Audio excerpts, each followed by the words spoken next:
will be beginning in 5 minutes. I would like to remind everyone before we start our program today, to all the viewer, please provide your fully attention during this program to ensure that everything runs as smooth as possible.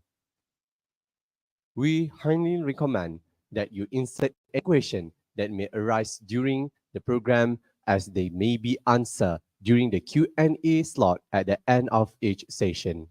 All the cooperation is very much appreciated. Thank you.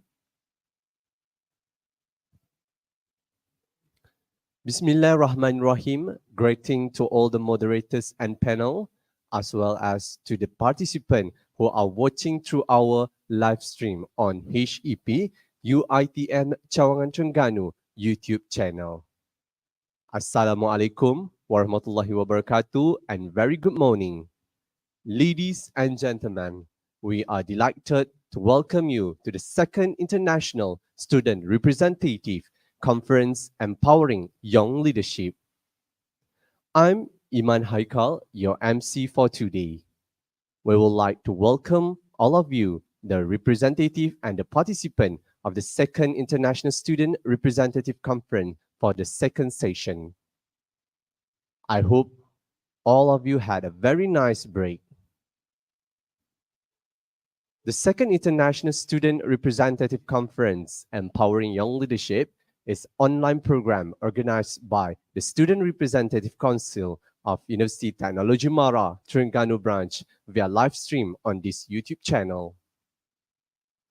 This leadership program involves students from 8 different countries and will be held for a total of 2 days from November 10 until November 11, 2023. So here we finally are today as we welcome you to our program. I believe this will have a massive impact and broaden our overall knowledge. Now, let's proceed with a welcoming video about this program. For your information, it is about motivating institution leaders to do a better job with their responsibilities. Also, this program can assist leaders improving their leadership qualities in the futures.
Welcome to the second International Student Representative Conference, Empowering Young Leadership. Today, we embark on a transformative journey where leadership takes center stage. In the coming days, we'll explore diverse perspectives on critical skill and share insight that will shape the leaders within us. Together, we will inspire the change, foster innovation, elevate synergy.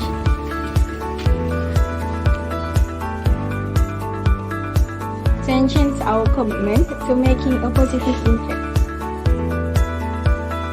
Embrace this unique opportunity to connect, learn, and lead. We encourage you to engage actively, learn from one another, and live here with renewed passion and purpose.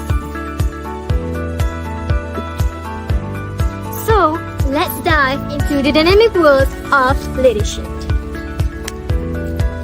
as we begin this exciting forum. Welcome to the Second International Student Representative Conference, empowering Young Leadership.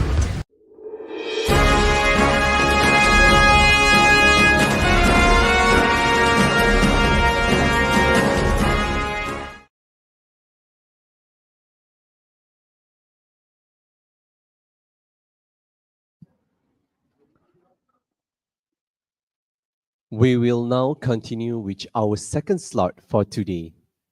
Allow me to introduce our moderator for this session, Badrul Alif Nakiuddin bin Badrul Zaman, President of Universiti Kebangsaan Malaysian Student Union, with the topic A Moral System of Belief to Young Generation. Along with Badrul, there are three invited panelists from abroad comprising Japan, India, and Malaysia. First, we have Mao Shinohara from Ganma University, Japan. Next, we have Tanuj Sidiraj from Taylor University. Lastly, we have Dr. Padma Vati from Karpagam Academic of Higher Education, Kahe, Indian. Before that, we would like to have a photography session with the speaker. All of you are required to turn on camera for this photo session.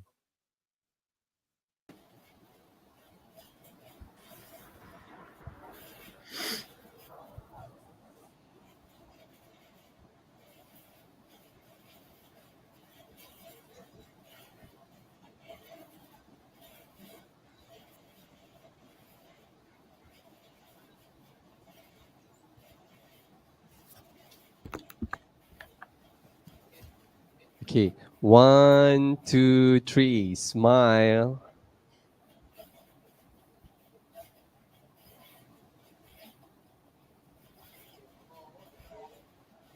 Again, again. 1, 2, 3, smile. Okay, thank you everyone for the cooperation. So without further ado, I would like to invite our moderator and the three panelists to share with us their knowledge. Badrul, the platform is all used to start our second slot with the topic of moral system of belief to young generation. Thank you. Bismillahirrahmanirrahim. Assalamualaikum warahmatullahi wabarakatuh. Good morning. Salam UiTM di hatiku and greetings everyone. I am Badrul Alif Nakiuddin Badrul Zaman from Universiti Kebangsaan Malaysia. I will be your moderator for our fourth session for the second day of ISRC with topics of discussion, a moral system of belief to a young generation. First of all, I would like to welcome everyone, especially all our panelists and audience who have to join this wonderful program throughout HEP UiTM Cawangan Terengganu Live on YouTube. Our program for today was organized by the UiTM Student Representative Council Terengganu Branch. And maybe a short brief about our session today is the same like the previous or the first day of session, which is we have three panelists and the three questions will be given and asked to all the panelists, and panelists have to answer based on the question have been asked. Right. So, dear panelists and audience, Today we have set uh, today we set out to explore crucial ideas that leads younger generation, especially future leaders, to success and vitality. Our main focus in this session is to investigate a key idea on how a moral system will lead to individual self-development, and the most important things, how this thing which is a moral system can affect the future development and the future development of a country and to the society. All right. To guide us through this enlightening journey, we have assembled esteemed speakers to assist us in navigating this session. Introducing our first panel from Gunma University, Japan, Mao Shinohara, currently studying a third-year degree in Material and Environment. Mao Shinohara was the one of the Student Representative Council in Gunma University. So, how are you today, Mao? Hello, my name is Mao Shinohara from Granby University. Today I'm really nervous today, but I want to really enjoy today's session. Nice to meet you. Right. Yeah, thank you, Mao. So now let's move on to our second panel, which is from Taylor's University. Tanush Sidiraj, currently studying a Bachelor's of Law with honors. He held the position of President Taylor's University Student Council. He was a committee member's campus welfare. So how are you today, Tanush? I'm doing good. How are you?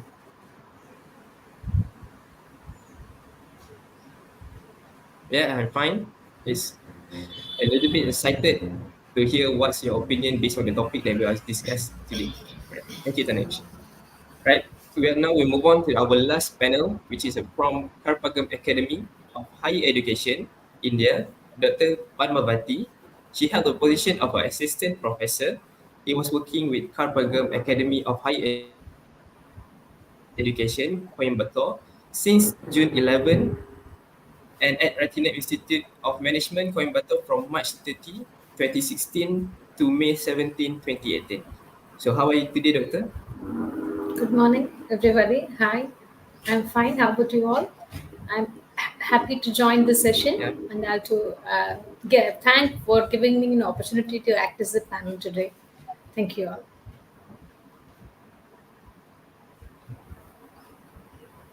Right. Thank you, Doctor.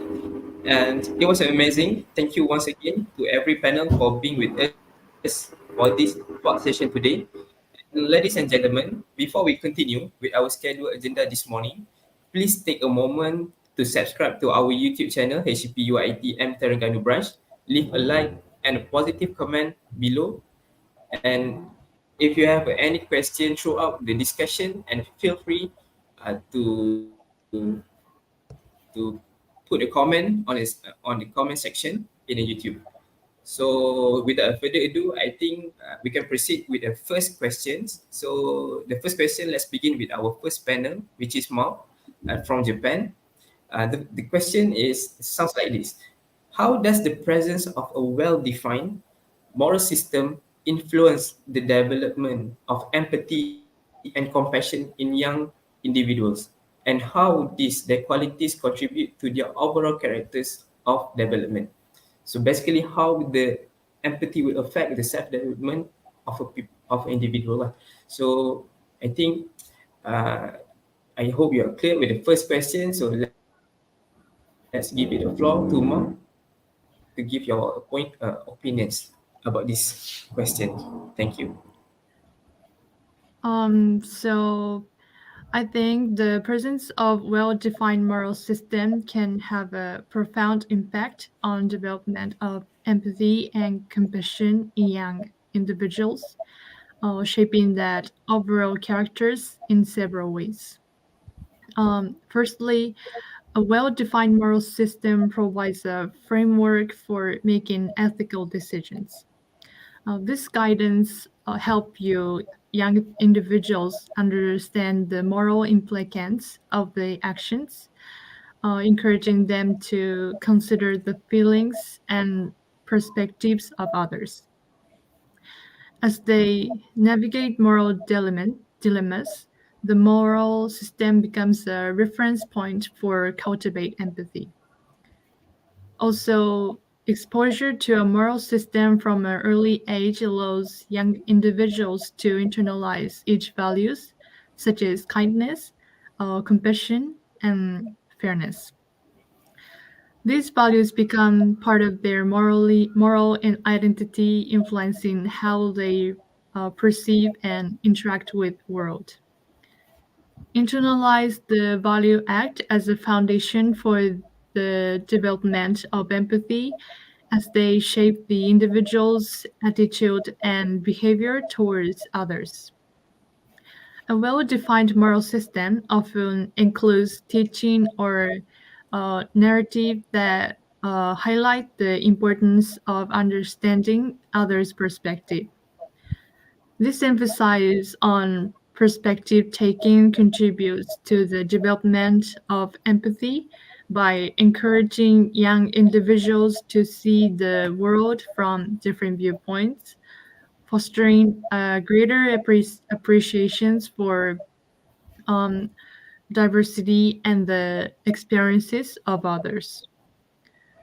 Moral systems are often transmitted through social institutions, including families, schools, and religious communities. Peer interacts within these social settings play a crucial role in reinforcing moral values and encouraging empathetic behavior. Positive peer influences can contribute to the cultivation of empathy and compassion as young individuals learn from the examples set by their peers.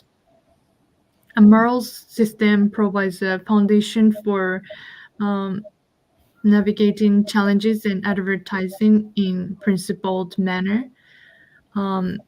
Young individuals who have been installed with sense of empathy are better equipped to respond to a difficult situation with compassion, resilience, and a commitment to ethical conduct. This contributes to the development of strong and principled character. Finally, empathy and compassion are vital component of healthy interpersonal relationships. Young individuals who develop these qualities are more likely to form positive and meaningful connections with others. These relationships, in turn, contribute to their overall social and emotional development, fostering a sense of belonging and cooperation. In summary, the presence of well-defined moral system in the lives of young individuals serves as a guiding force, influencing their moral decision-making, shaping their values, and fostering the development of empathy and compassion. These qualities, when integrated into their character, contribute to a more ethical society, responsible, and emotionally intelligent approach to life. That's all.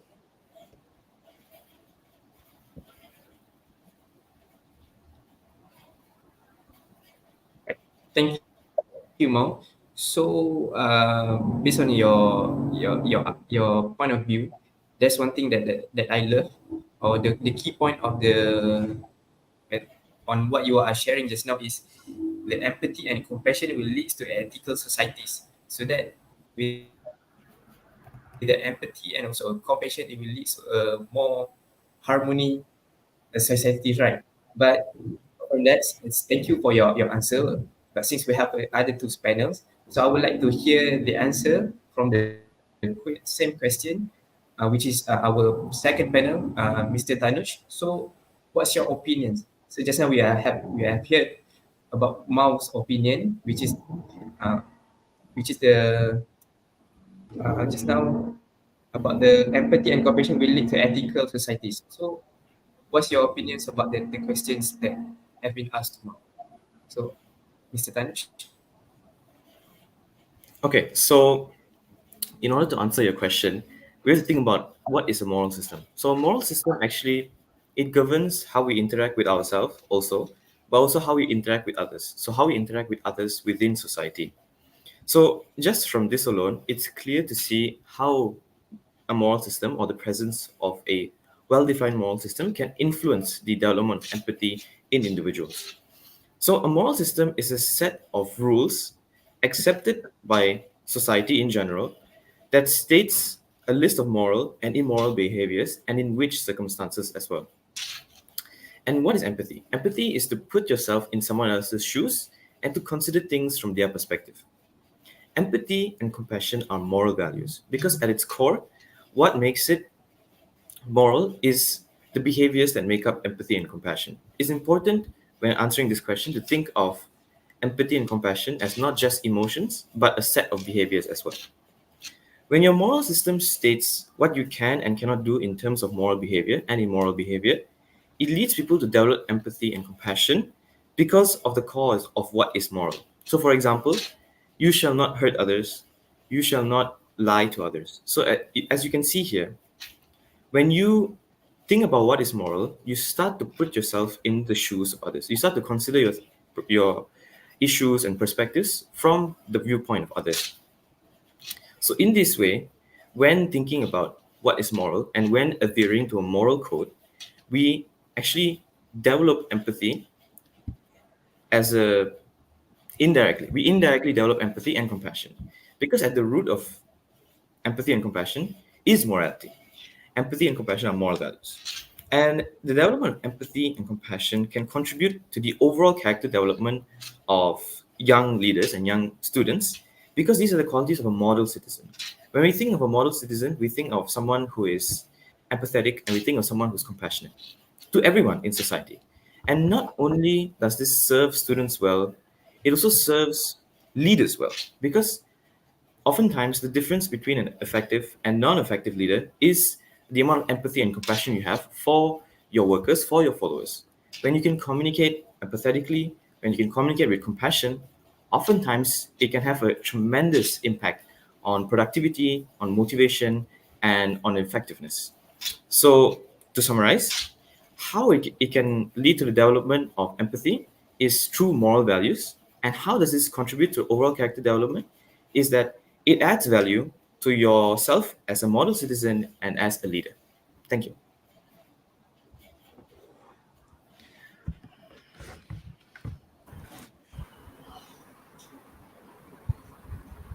Right. Thank you, Mr. Tanish, for your great answer just now. So the point that I can take from your opinion just now is that in every decision that we would like to make is try to think we are in that position, right? So if you are think the decision that we are making is troublesome to other people's, that we think that we are in that people's position. So try not to think about yourself only, but think also others' troubles and also positions. Right. Thank you, Mr. Tanish, for your answers and your opinions. So right now we are moved to most senior panelists here, and also long way from India we are brought to you guys. So Dr. Padma, the same question just now. So how does the presence of a well-defined moral system influence the development of empathy and compassion? So what can you elaborate on these questions and give up your opinions about this? Sure. Let's just start with the influence of moral development. How moral development can be done or how it is influenced. It is strongly influenced by interpersonal factors like family, peers, and culture. Sometimes intrapersonal factors also impact the moral development, such as cognitive changes, emotions, and neurodevelopment.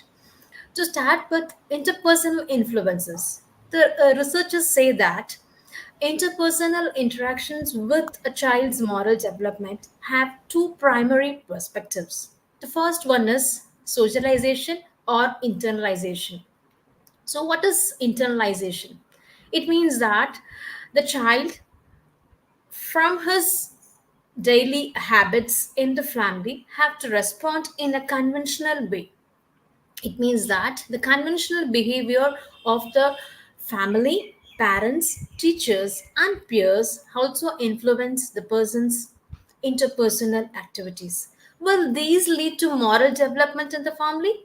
Yes. The moral development in the family is influenced by factors like justice, fairness, personal balance, social roles, morality, and culture. To start with justice, the family has to establish the rules for right and wrong behavior, which are maintained by positive reinforcement and punishment. Positive reinforcement is the reward for the good behavior, which helps the children learn about what actions are being encouraged by others. On the other hand, punishment. Punishment helps to deter the children from engaging in bad behavior. From the early age, children have to understand the consequence of what their actions do. To add but followed by justice, we'll have a look on fairness. What is fairness? All families set their boundaries on the distribution of resources such as food and living spaces. Next, personal balance. How personal balance influences moral development. The children have to learn and find a balance between their own needs and wants and the interest of the greater social environment. Social role. What the children has its social role in the environment.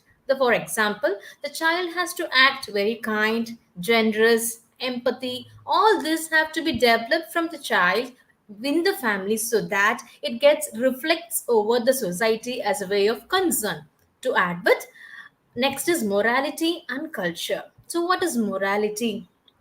Here, when you talk about morality, researchers say that the structural development positions of morality draw influences over the philosophy. It tries to transmit values across the groups and individuals. So all these factors you say contribute to moral development. Now we'll just switch on to the question: how these kids develop morality and empathy. As our earlier two panels said, empathy can be learned by relationship, cooperation, caring, and empathy are learned in the attachment relationship. It gives a security for the child when they have got a good relationship. It leads to a healthy psychosocial development. So it empathy and caring is a protective factor which guards the child from the development of antisocial behavior. It is associated with caring, compassion, kindness, and morality. As Sir said earlier, let me make a note of socialization. So, what is socialization?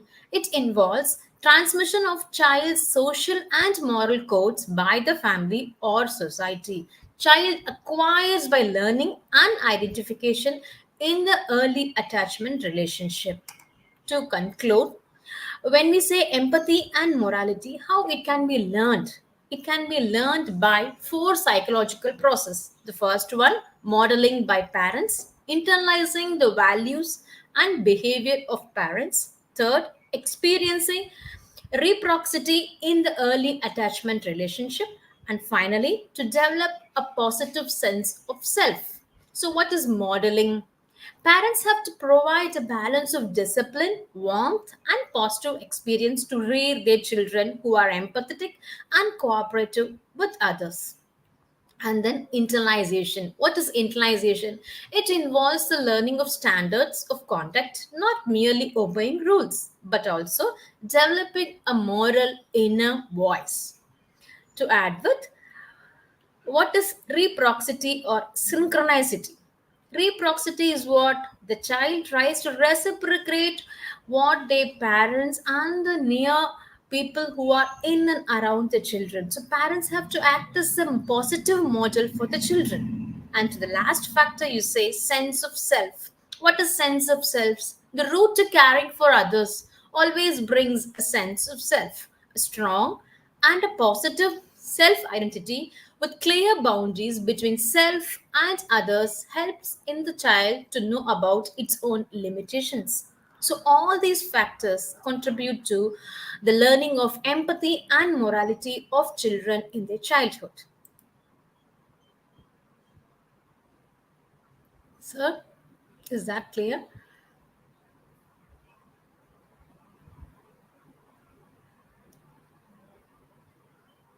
Yeah. Yes. So you have done it, doctor? Yes, sir. Yeah. Right. Okay. So yeah. Thank you, doctor, for your point of view. So the development of empathy and compassion.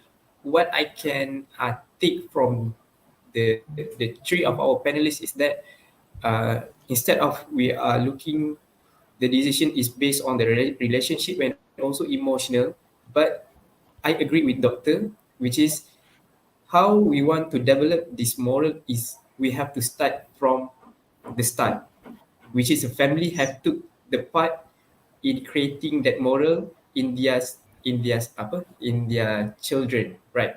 So what I can say is the startup of the children morality is based on how the parents treat them and how the parents teach them on how to communicate and how to decide and make a decision as well. So what I can say is that present of well defined is instead of like I said, instead of a relationship and also emotional, but the family, uh, the role of a family is the most important thing on how their children would be in the futures, right? So thank you for the enlightening opinions. And now we move to the second question, which is the relatable with the first question, but it's more deeper, and we'll try to make it a smaller scope and make this discussion is more narrow, right? So for the second question, it sounds like in what ways does having a structured moral system help young people in understanding their role, discussing on how a well-defined moral system is how the moral system can be developed. So we know the answer. We have to start from this beginning with the families, teaching them and so on. For the second question is, our structured moral system help people in understanding their role. So let's say there's an individual have a great moral system.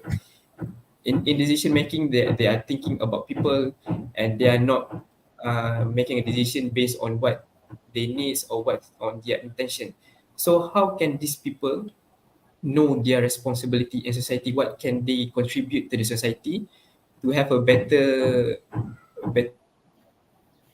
environment and better development of that society? So I think this question can be Tanuj first to answer this question. Okay.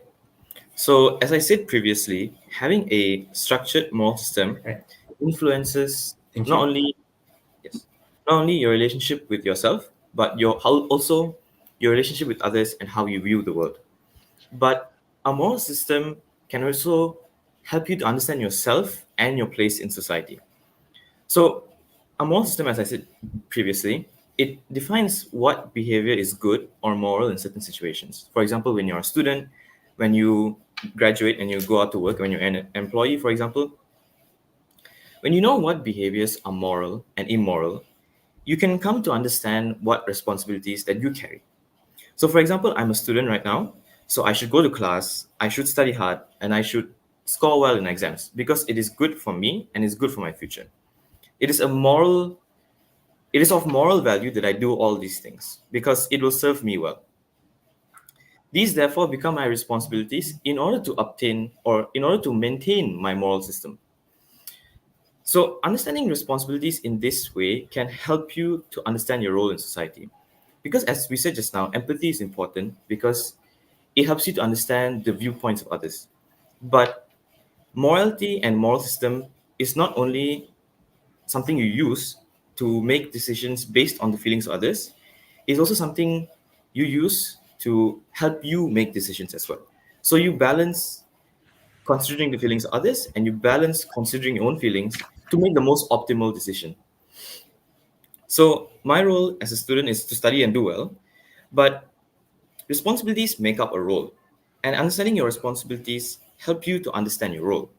So as I said just now, I'm a student, so I should study well, I should do well in exams, and this helps me to understand my role. So when I graduate and I go out, I should do my work with honesty, I should be an honest employee, I should be a hardworking employee. So it's easy to see when you have a moral system how you can define your responsibilities and how you can define this in such a way that it doesn't distract you from making the most optimal choices in terms of considering your feelings and the feelings of others. Thank you.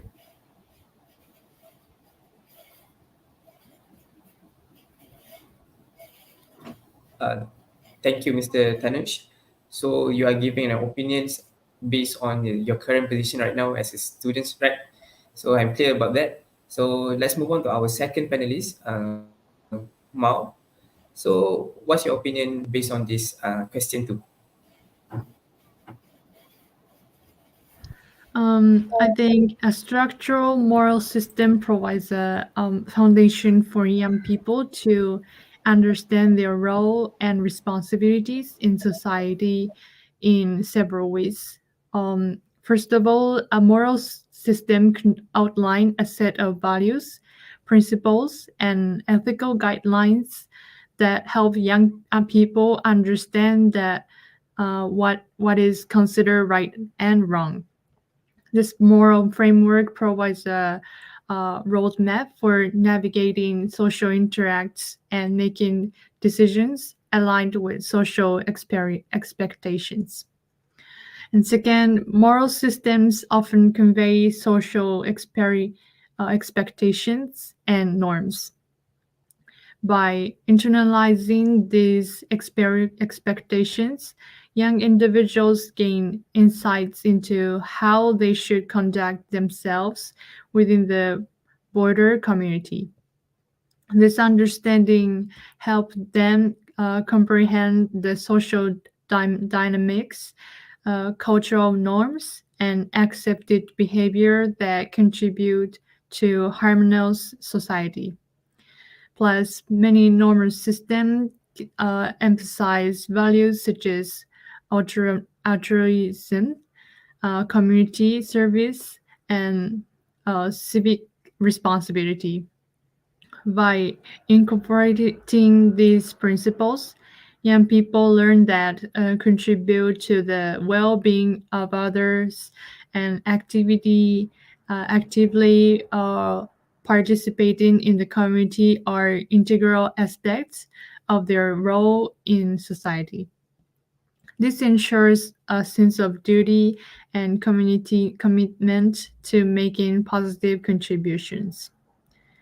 Empathy and compassion are often core components of moral systems. Through the moral teachings they receive, young individuals are encouraged to understand and share the feeling of others. This fosters a sense of connectedness, and reinforces the idea that part of their role in society to be considerable of the well-being of others.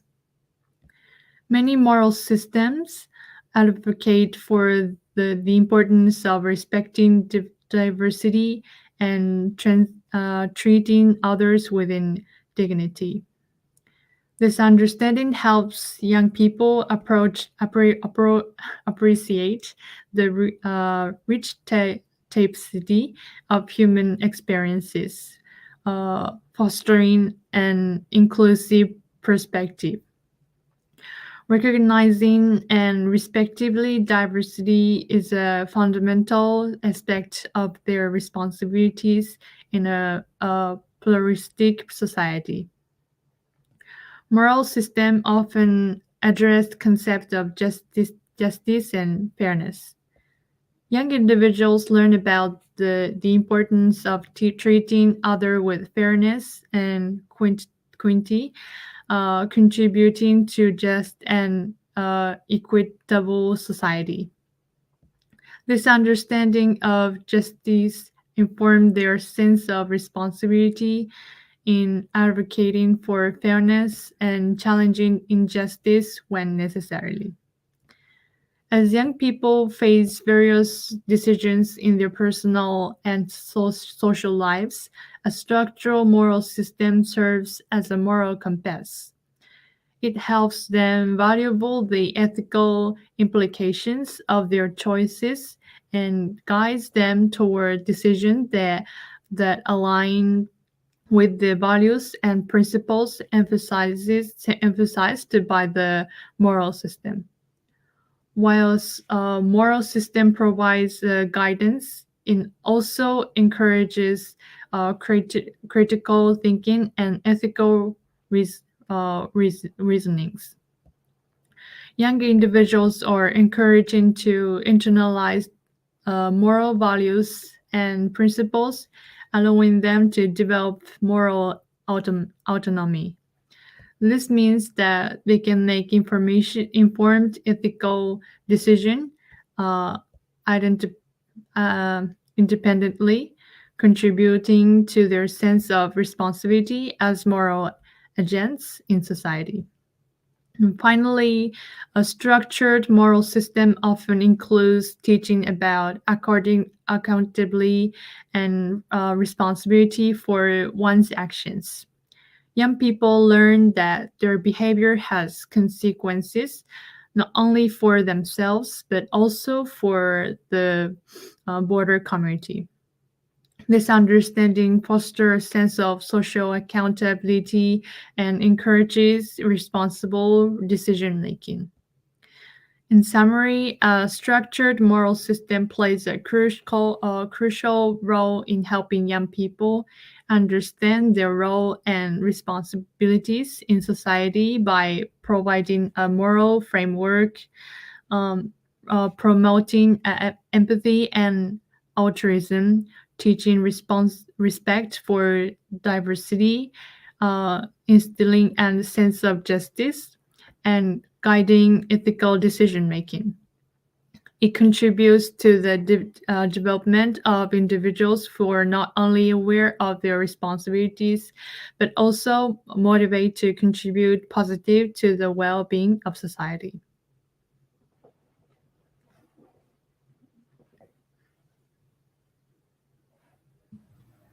Thank you, Mao. There's a lot of point that you are giving us. It's a good point. So thank you once again, Mao. So now we will move to our third panelist, which is Dr. Padma. Padma, the same questions. So how the structured moral system help the young people know their responsibilities in societies? So can you share to us? Sure. Your Whenever you say opinion. structured model, first we have to remember the famous quote on character and value. You remember Billy Graham's tale that if wealth is lost, nothing is lost. If health is lost, something is lost. And when character is lost, everything is lost. So it means that the character imbibes values and ethics to children. So first, to have a structured moral system, who plays an important role in developing a structured moral system? The teachers. First, we need to know how to imbibe values and ethics to students in their primary early childhood, because having moral values means having strong roots. For trees, having a healthy root means that having healthy leaves and branches. Similarly, for a child, having healthy values means the child will have good thoughts and healthy life. Moral values are important component of anybody's individual character. So they need to be taught from the childhood because they are the key components of a personal character which guides the people to make decisions and judgment. It gives the sense of what is wrong and what is right. So whenever we need to structure a model development, we need to start from the beginning. The early childhood is the best age for character building and helping children learn the importance of values. So, how the importance of teaching values can happen to the kids and what it reflects them in their life. First one is that it reflects strong character building. A strong personality is made by the virtues and values that kids learn from their early childhood. As I said earlier, good values are kindness, modesty, honesty, and equality, which should be inculcated in the children right from the beginning so that it guides them the right path in their life. Qualification and intelligence are also important, but a good character is essential for them to stand out as a different personality from the crowd. The second one is that the moral values helps to understand the difference between what is right and what is wrong. It helps the child to stay strong because its foundation is having a good value and beliefs from the childhood. So, whenever I have a good character, it boosts up my self confidence. Because of that, I have got inner peace and relaxation, which helps me in giving and helping others, which contribute to my happiness. Also, that we have to imbibe moral values, which helps the children to stand up against injustice. So, we, being teachers and parents and family, have to teach the children to think for others also, rather than to think for himself or herself. So, how these values can be put into the child? The first one is that we have to act as a role model. Children see their parents, teachers, and close relatives as their role model and try to learn from them. So, we, being a role model, have to have a good character, good virtues, and values because we try to reflect ourselves in our behavior. So, how these moral values can be taught? For example, whenever we say in the class, students are having more anger, so we have to teach them how to talk politely, how to be patient. All these are small, small things which we need to imbibe the students in their early childhood. The family or the teacher can share moral stories with the children, which gives them more valuable lessons. Also, we have to give them situations or scenarios which help a good character. A real life situation have more takeaways rather than assumptions. So, to conclude, importance of teaching values to children today will determine how they behave when they become adults. So, this will help the children learn ethics from their childhood so that they become to understand their what is their role and responsibility in the society when they grow very high. So, to remember, kids are like sponges. They will observe everything from their environment. So, we have to make sure that we give a good environment at house as well as at the school where they see and hear good things. Thank you.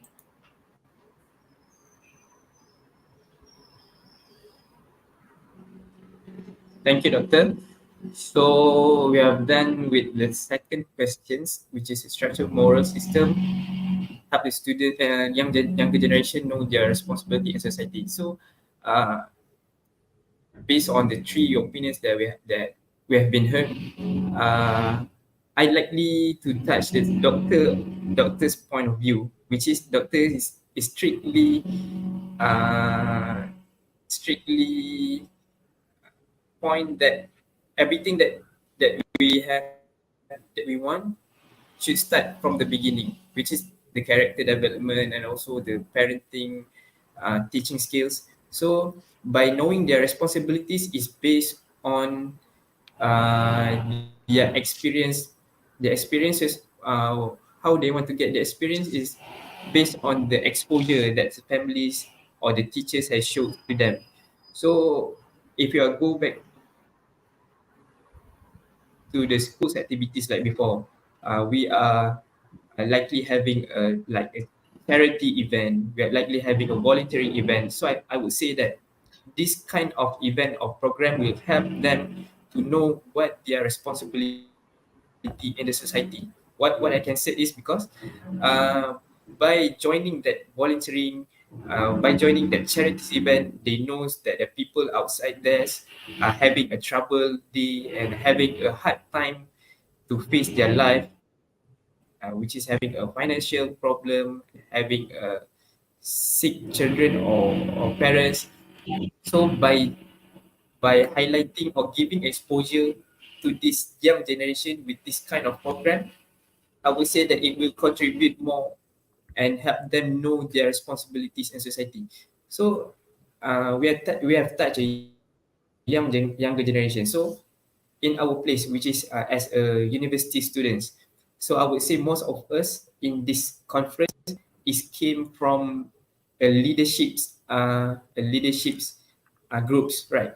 So I know that when you are trying to involve yourself in a leadership things, there must be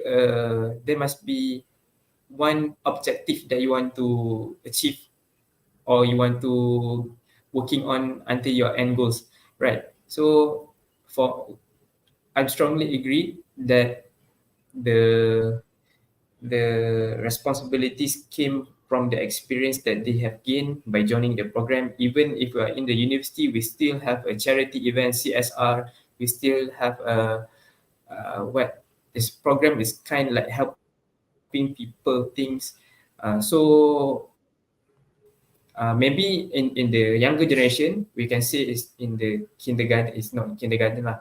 Like in primary school, maybe their objective is more on helping people. So in the university part, maybe we have find out a more or a bigger or a major problem that we can see throughout our national or politicians, right? So I think maybe your responsibility is more bigger than the primary school students. So I would say every group of people have their responsibility, but the responsibility is based on the range of their knowledge. So I would say if a primary school student, their responsibility maybe they think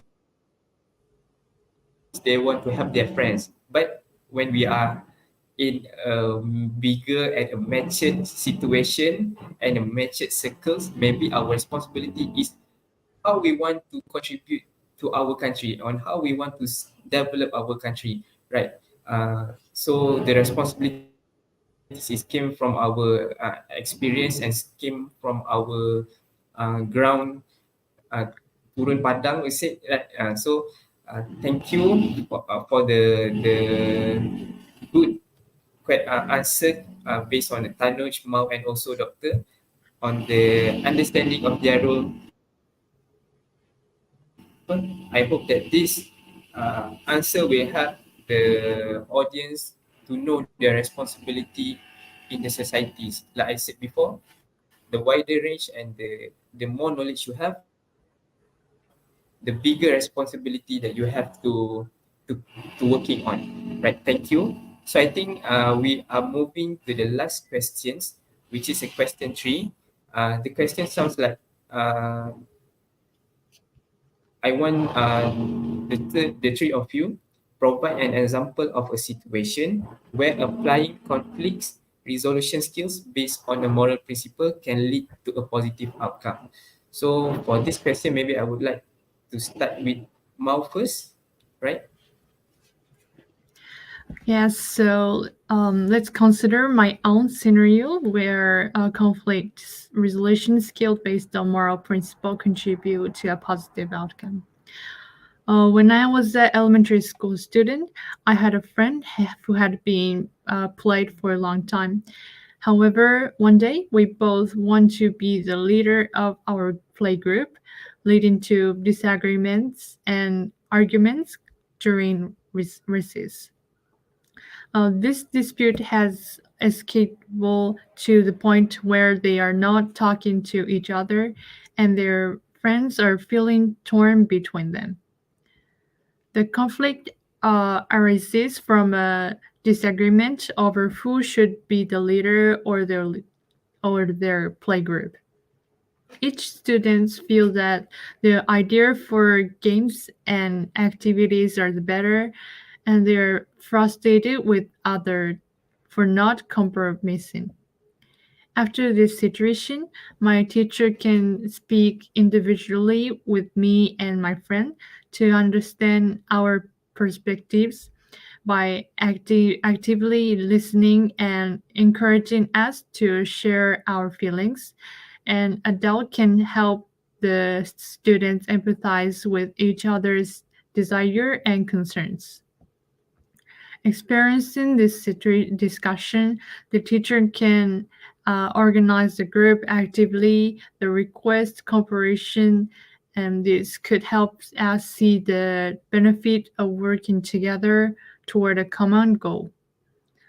Of fostering a sense of collaboration and emphasizing the moral principle of cooperation. The teacher can facilitate a structure conservation between me us, encouraging us to express their feeling and thoughts openly. This communication strategy aligns with the moral principle of transparency and help build trust between us. Throughout openly, this we will facilitate a structured conversation, encouraging to express our feelings and thoughts openly. This communication strategy aligns with the moral principle of transparency and help build trust between us. Also, we were guided in brainstorming solutions that consider both of the preferences, encouraging to find a common compromise or take turns. Leaders activities supports the moral principles of speak as fair, just resolution. Throughout the process of request for human dignity, the teacher emphasized the importance of treating each other with respect. This includes using positive language, avoid blame, and recognizing the dignity of both me and my friends, aligning with the moral principle of upholding human dignity. Through the applications of conflict resolution skill based on moral principles, we learn to appreciate each other's responsibilities. We reached a compromise on leading activities and developed a plan for sharing responsibilities. The positive resolution not only restores our friendship but also sets a foundation for better communication and cooperation in the future. Additionally, the other student in the play group witnessed the constructive conflict resolution, learning valuable lessons about empathy, cooperation, and rest for others. This contributes to a positive and inclusive atmosphere on the elementary school playground. That's all.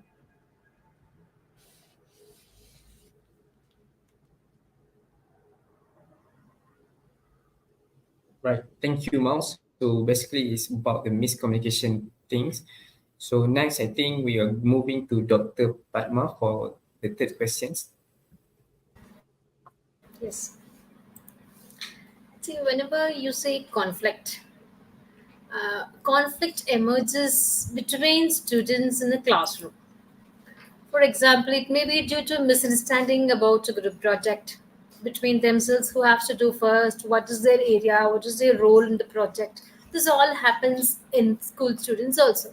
So what a teacher or a facilitator has to do, they have to identify the situation, they have to intervene, they have to facilitate an open discussion between the students so that it urges the students to articulate their feelings and concerns while using active listening. So, a conflict is a state of disagreement or opposition that can arise when two or more parties having differing beliefs, values, interests, and goals.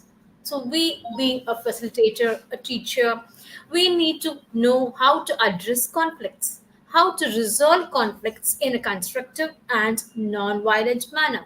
because our aim is to what? Our aim is to preserve the relationship and promote collaboration between the parties whenever there is conflict. So, when a conflict arises between the students or between any two parties, the main important role of an intermediary is to learn how the conflict has arisen and what are the steps we can take to resolve that. Even conflicts arises in the workplace because it is an important process that helps to maintain a balanced, safe work environment. Because a conflict has to be resolved, because we need to have some time to move to everyone, and then we have to share a solution for the problem that has arisen. So, conflict resolution is the process of recognizing and solving problem between individuals or groups. So, why it is important to mediate a conflict? We have to have some strategies which we try to resolve conflicts at the workplace or at the student level, and we have to aim to create a calm atmosphere where employees can interact in a respectful and encouraging manner. So, what are the strategies I can use? The first strategy is that I need to define the conflict.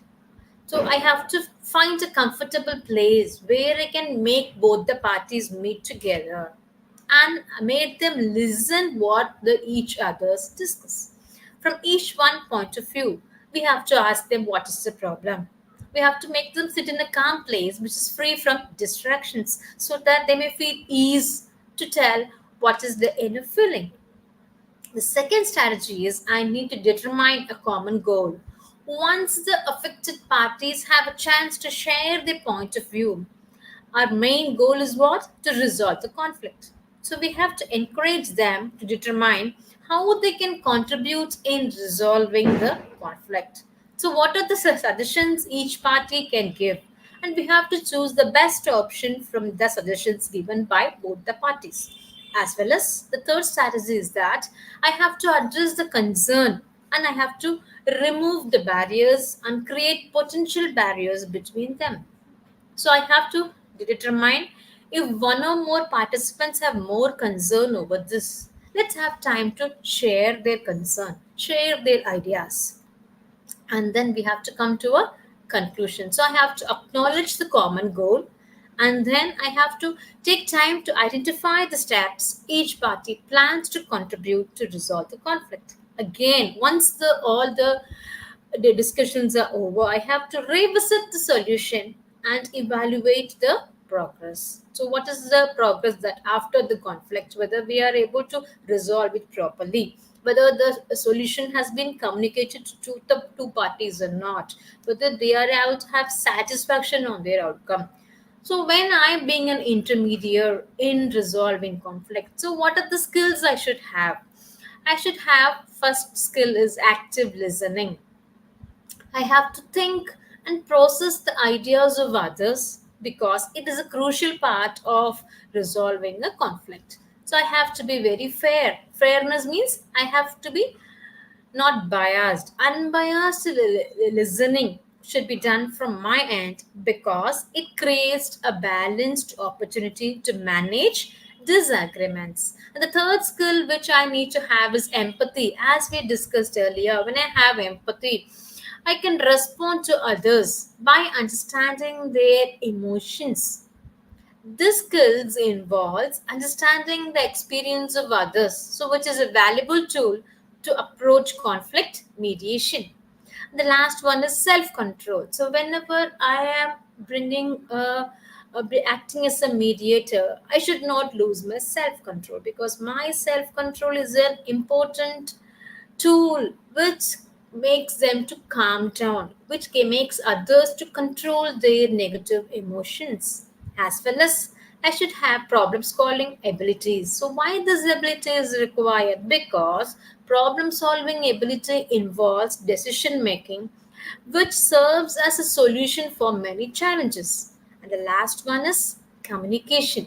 Effective communication can function as the main way to solve a conflict. So we saw what are the strategies which help me in solving or bringing a resolution for the conflict. So now you have asked what are the moral principles that may lead to a positive outcome by resolving a conflict. So, first one, what I should do, I have to stay calm. I have to have a open body language. I have to find a comfortable place to discuss the conflict. I have to understand each other's perspective. I have to identify the opportunities for compromise. And then I have to come to an agreement which has both a positive solution for both the parties. The same thing, conflict management, sometimes happens in schools and colleges. So, how this can be resolved? For example, the main conflict management in schools is that we have to have a collaboration and respect from all the educators so that we give them a positive environment in their classrooms. The first one is curriculum infusion. So, what is curriculum infusion? It is the model which integrates conflict resolution concept and skills into the daily curriculum across various subjects. The second one is the meditation program. This meditation program helps to resolve many conflicts between the students. It makes them to practice compromises. It helps in having mutual understanding between the students.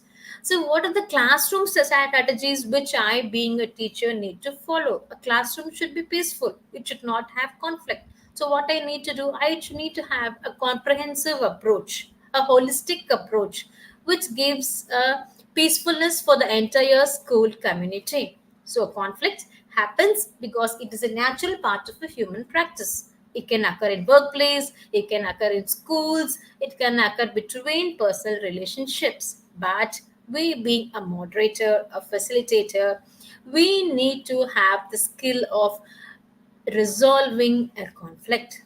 So I need to create a peaceful, calmful environment for the students to study by resolving the conflict. So all morals, values, and attitudes build a student and a good human being so that conflicts can be avoided between relationships at the workplace or even at schools and colleges.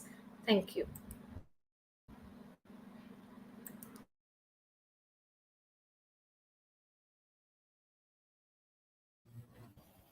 Right. Thank you, Doctor. And right now we move to Tanish. Yep. Yeah. So one example is a group project, or if for working adults, a group project in a working environment.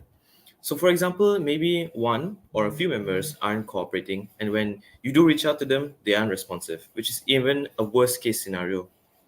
So if we applied conflict resolution skills without morals, it can actually lead to a very, very negative outcome. So for example, if you ask them, why do you never do your work? You aren't contributing to the team. This only lead to the member becoming defensive, and the chances that they contribute to the team after you speak to them in that manner are very low. So it's all about communication, but communication with empathy, empathetic communication. Because oftentimes it's not about what you say that leads to conflict, it's about how you say it. So how we communicate is also very, very important. So if you look at that same situation, but communicating in a different way, if you're communicating based on empathy, you can say, I notice that you aren't as responsive. It's not good because the team is not progressing well without you. What's the matter? So this can lead to a positive outcome because not only does it encourage discussion, when you speak to them in this manner, when you speak to your members in this manner, the member feels listened to and communication with them is open. So they are likely to understand their mistake and to resolve it or to change their behavior. So conflict resolution based on moral principles, as I just mentioned, can actually lead to a very, very positive outcome. But it's also important to understand that conflict is not always a bad thing. It can be a good thing as well if it leads to positive, if it can be harnessed and used in a positive manner. And this is one of the ways. One of the ways to harness and use it in a positive manner is empathetic communication. Communication in a time of conflict has to find a good balance between being aggressive and being assertive. If you are too aggressive, then the member is going to be defensive and they're not going to be motivated, they're not going to resolve their mistake. In fact, they might even do the opposite. They might isolate themselves from the group, and the group can't progress, and it's also bad for the member because they feel left out. But assertion is the healthier way to go. It is the most optimal way and most optimal method of communicating because it allows you to be confident while also not making the situation worse, while also communicating to them in a way that they would understand and want to improve themselves.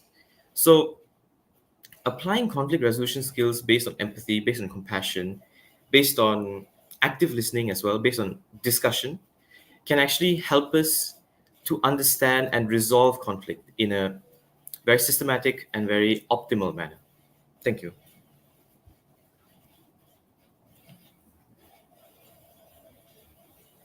Thank you. So based on the three conflict that we have heard, so the main or the key point of the settlement of the issue is based on the communication. So the communication is the key to solve the problems. But how we want to have a better communication is based on the model that we have implemented just now. So like have empathy and compassion in making our decision and how we want to interact, because different people have a different approach. We have to settle the issues, right? So some of people, they have a temper issue, and some people, they have a soft-hearted one. So how we want to deal with that people is based on the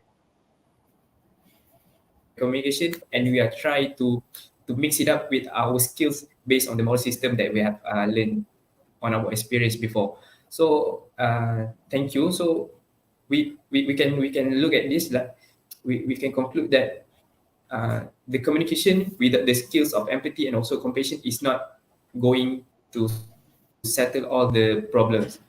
The communication is the key, but also the skills of applying empathy and compassion is also the key to settle the issues. So thank you for the three panelists. But I think we have additional questions, but this question depends on who want to answer the questions. So right now, based on our conversation and our discussion, the model is basically have to develop from the beginning, which is from the children, have to implemented by the families and so on. So I would like to ask to the three panelists, how we want to develop a moral system to the adulthood. So let's say we have a friend that have a lack of moral system in themselves. So how we want to develop that moral into them with the problem of, maybe I would say, the age, because sometimes we know when we are reaching adults, we are hardly to get, or we are hardly to accept the people's advice and so on. So maybe I would like, the question is how we want to approach the adulthood to have that moral system, to develop their moral system better. So once maybe I open the floor. Maybe Stanush, Mau, or Doctor wants to answer the question, because the discussion before this is strictly focused on childhood, like a younger generation. So how we want to deal with adulthood. Thank you. See, whenever you say I would say moral maybe, values. Doctor, can you answer the question? Yeah. Whenever you say Moral values, yeah. Morals, values, and ethics go hand in hand. So whenever you have a value, you have to come to a judgment whether it is right or wrong. So the right or wrong can be done for an individual or for a society. If it is right or wrong for an individual, you say it is a moral. When it is right or wrong for a society, you say it is a ethics. So morality is concerned with the principles of moral, what to be done and what not to be done to a situation. So what is wrong or what is right about handling a situation. So what is good or bad about the people, what are good or bad about the ideas. So whenever we need to say values, we have to create a moral autonomy. As said earlier, the moral autonomy means right or wrong conduct, which is independent of ethical issues. It deals with an improvement of individuals' moral thoughts, which make them him or her to adapt to good habits. So whenever I have good habits, it means that I have the ability to arrive at a reasoned moral views based on responsiveness of to human values. So if I could see the recent Gallup survey results, it shows that 54% of the moral values is poor in US, and they 83% of think that US moral values are getting worse. And with respect to Republicans, 74% moral values are very poor.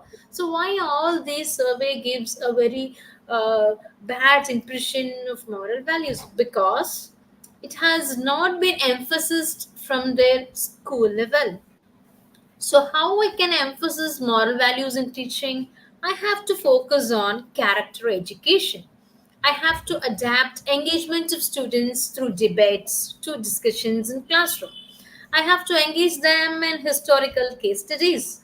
I have to involve them in role play and discussions, which help them to adopt professional values, which will help them in their work and placement. So, moral values have to be emphasized in teaching at school level. That's my point of view. Thank you.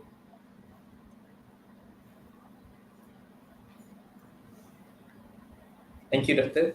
So maybe I would like to hear from Tanish also, because I would say that Doctor and Tanish has the different field, which is Doctor have reached a higher education, which is you are in a generation. Obviously, I don't know your age, but you are more to like adult. So Tanush is like in our range of age. So maybe Tanush can share on how you are settled, or you're dealing with your friends that having a lack of moral. So how you try to improve them in communication, or in making or mingle with people, right? Thank you. So actually, there are multiple ways that you can encourage your friend to develop moral values. First of all, it's social learning. In psychology, we have a term called social learning, where people learn from their environment. So if we want our friend to be morally upright, to have good moral values, we also need to give our friend a good example to learn from, to model behavior off of. And then when we show him or her, we show them that this is the right way, this is the proper moral values to have, then they can learn from us and make it and learn moral values as well. And not only that, we can also show them that by having these moral values, you actually add value to your life. Your life becomes easier, and you gain a sense of relaxation and calmness from having these moral values. When you face challenges, having these moral values helps you to overcome these challenges, and it helps you to interact easier and better with people, and to get along with people as well. And also, it also stems from a sort of learning. You need to encourage your friend to learn and to improve their moral values in order to get these moral values. But in my opinion, you can also encourage them to want to learn, because if they do not want to learn, then these moral values, we can't teach them anything. So it's about social learning. It's about showing them that there are benefits to being morally upright and having good moral values. And it's also about encouraging them to learn and to grow as a person, and to take the steps needed to grow as well.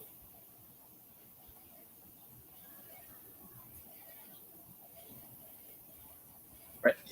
Thank you, Tanish. So basically, what's your how the ways that you are trying to settle all the issues is same like the ways that we are using, which is if we want our friends to improve ourselves, then we have to show them a good example to them, so they will follow us, and they know by following us they will get a better benefits and get better opportunities in the futures. So basically, to what we can say, to make people follow us is likely we have to show a good example so they can be proud of us, and also they want to improve themselves by want to be like us, right?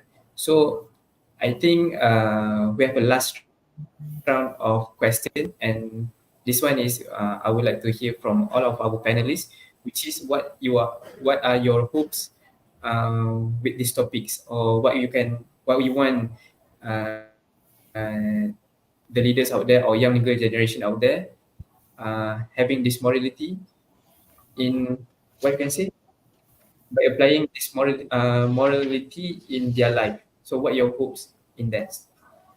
So I can say we go to Tani first, because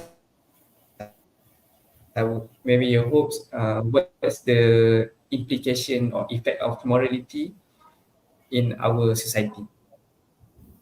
Okay, so my biggest hope with the implication of morals on our society is that young leaders will incorporate morals and moral value into their leadership, because as Doctor mentioned just now, a lot of public perception of morals is very negative.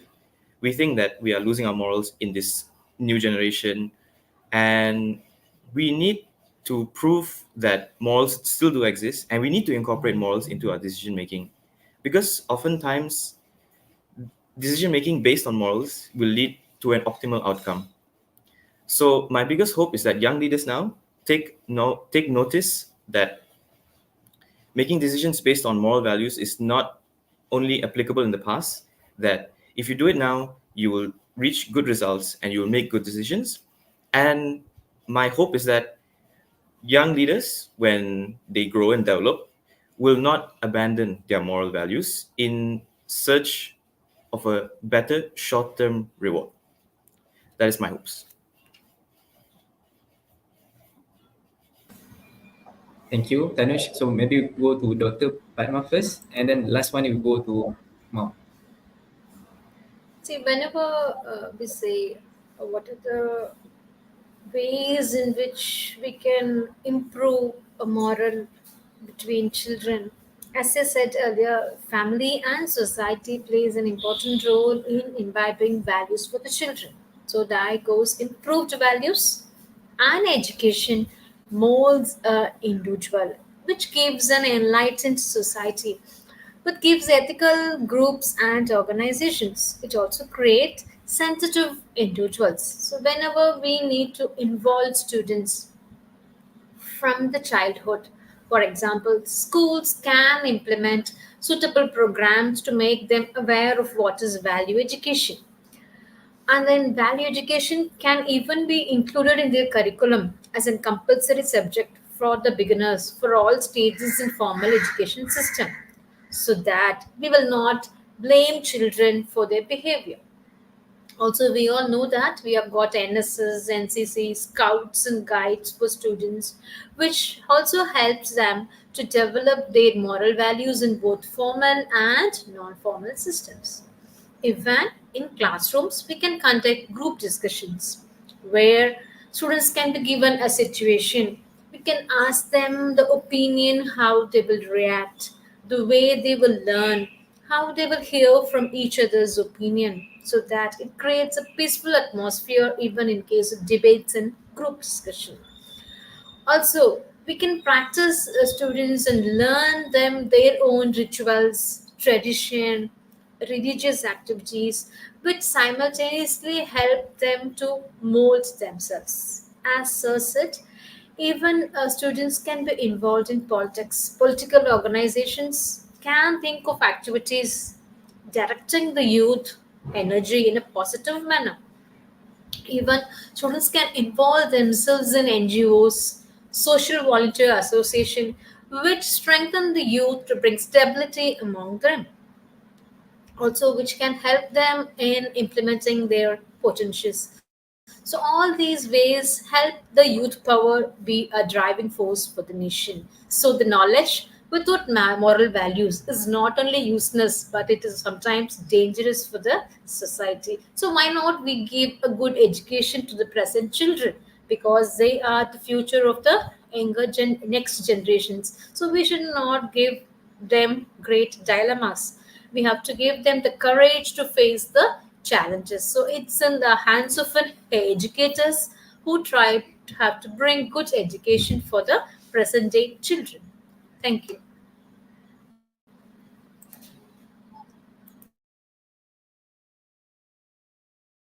Thank you, Doctor. So, uh,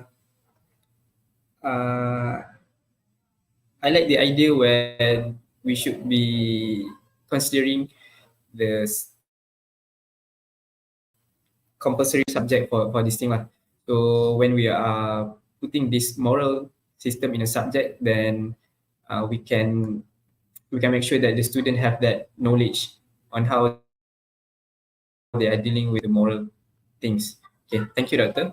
So last one, we move on to Mao about your hopes in these topics. Yes, firstly, I'm sorry to the device problem that I couldn't show on the video. So, but I'm now here. So, moral. I think the moral framework often includes principles that prioritize the well-being of individuals and communities, and the hopes that by adhering to moral values such as kindness, empathy, and altruism, and people can contribute to create a society that promote the overall well-being of its members. And morality often emphasizes qualities such as respect, trust, and cooperation. That hope is that by incorporate these principles into interactions with others, and individuals can build positive and meaningful relationship, fostering a sense of community and interconnection, connectedness. Moral principles often guide individual in resolution conflicts, promoting fairness and upholding justice. The hope is that the shared commitment to moral values can contribute to social harmony by providing common group for resolving dispute and addressing society challenges. It's important to note that the realization of these hopes depends on the collective actions and choice of individuals within a society. The application of morality is a dynamic and evolving process influenced by culture, social, and individual factors.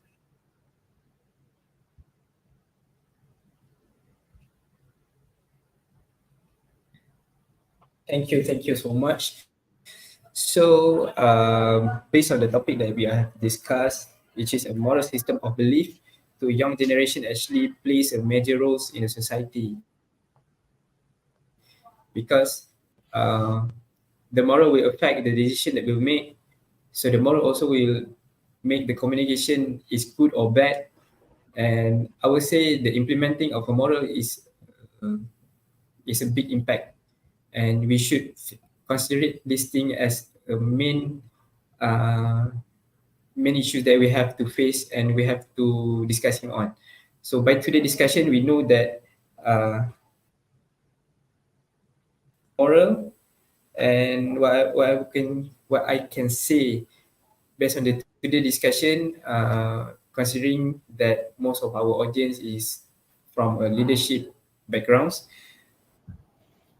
So I would say that a leader should know their responsibilities, which is know their goals on objective that they want to working on. So the second one, being a leaders, we should show a good example to the peoples around us, so that they know that the leaders they are chose is a good one and can be help them in the future. And the last one, based on the moral system, I would say it is hard to start, but it can be developed slowly but surely. Right. So even though we are thinking that to develop this moral is starting from the childhood, but from the stage of adulthood, we can still help them by a good communication and by a good example. So thank you for the three panelists, but I think our session is not come to an end because we still have a Q&A session. And based on the Q&A session, we choose question from a social platform, which is today's we are broadcast or live stream in YouTube. So I think the question is came from the comment section on the YouTube. So maybe if we have a question, we can pop up that question and ask to the three panelists about our topic, a moral system of belief to young generation. So we wait for the question from the YouTube.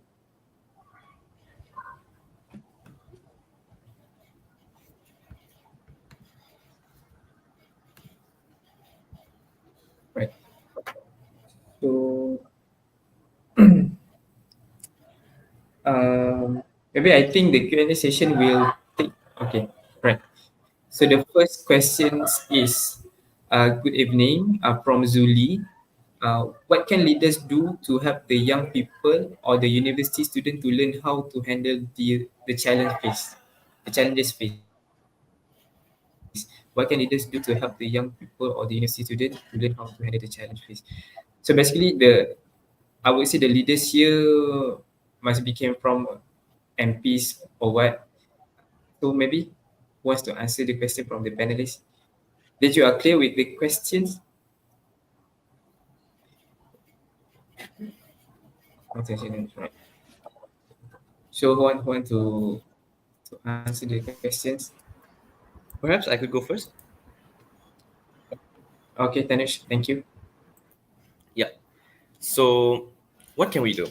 We can actually do a series of talks or workshops that teach students how to overcome challenges in terms of resilience and adaptation.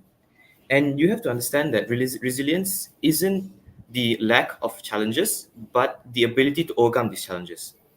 So there are three pillars of resilience. The first is your personal strength.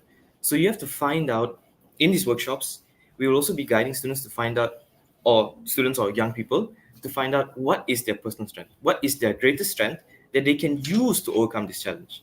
Because in order to overcome a test or a challenge, you need some strength. You need a strength that comes from within. And these workshops will help the young people to find out what is their strength. So honesty, fairness, their judgment, their communication, any of these things. So they can use this to overcome the challenges. So that's one pillar of resilience. We have another pillar of resilience called action plan.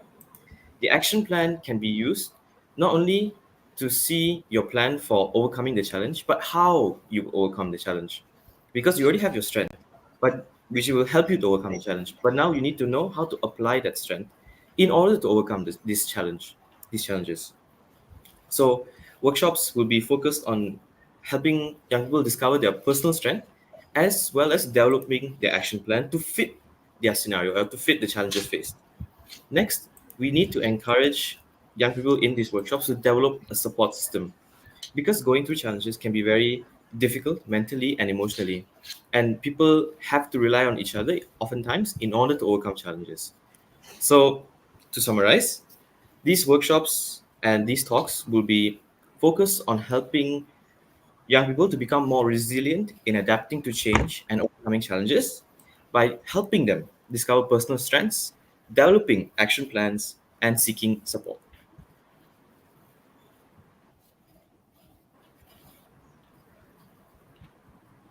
Right. So what I understand based on your answer is that the leaders should create or provide a platform for the students to solve the issues, which is provide a platform, the contact numbers, I think the workshop also, maybe an infographic, informative things that can help their problems. Right? So thanks, Tanush, for your answers. And any other answers from the other panelists? See, whenever you say the strategies or practices, if you don't have, so shall I? So whenever you say practices or challenges or strategies that help the students to overcome that, First one, they need to build good relationships. So whenever there is a good relationship, we can avoid chaos in the classrooms, in the workplace. So whenever we plan the lesson, we have to be intentional with the lesson planning. We have to have a balanced approach. We have to have consistent expectations. We have to give them instructions, teach them vocabulary. As such, we can engage the students in exciting activities. You say whenever students are taken out other than classrooms, we engage them in outbound trainings. So what happens? They whenever they come out of the classrooms, rather than being reactive, they become proactive. We have to provide them more opportunities for learning rather than classroom teaching. We have to take them outside and teach them real time situations, give them more exposure for the day to day challenges so that they will not be afraid when they come across the challenge in their real life. So, how can I manage all this? To manage all this, whenever I'm a leader, I have to stay updated on the best practices. I have to intend myself towards the recent technology and innovations. Technology brings the students' way forward. It enhances students' learning. It helps in students' engagement as well as achievement. As an educational leader, you can embrace technology and innovation by creating a vision and plan for integrating them into the school and the training what they get, because it helps them to foster culture by encouraging creativity and collaboration. This, on the other side, promotes diversity and inclusion, which creates a positive and respectful environment for the students. So, when I'm education leader, I can promote diversity and inclusion by developing policies and practices that ensure equity, access, and opportunity for everyone. As well as, we all have heard about disaster management. In an organization, we talk about BCP. What is BCP? A business continuity plan. It is whenever some disaster happens, crisis happens, how I can manage the situation. So all this have to be taught to the students from their school education itself. They have to develop themselves.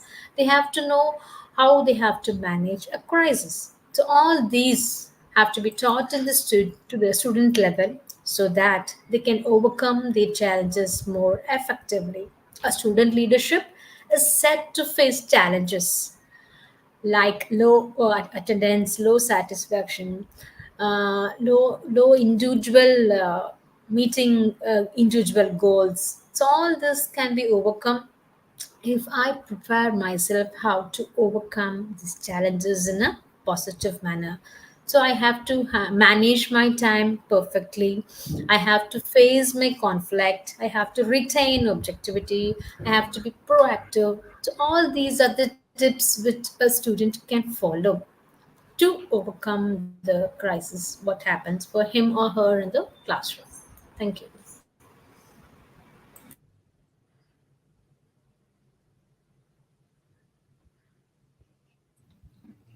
Thank you, Doctor. So, Mao, do you want to answer to these questions?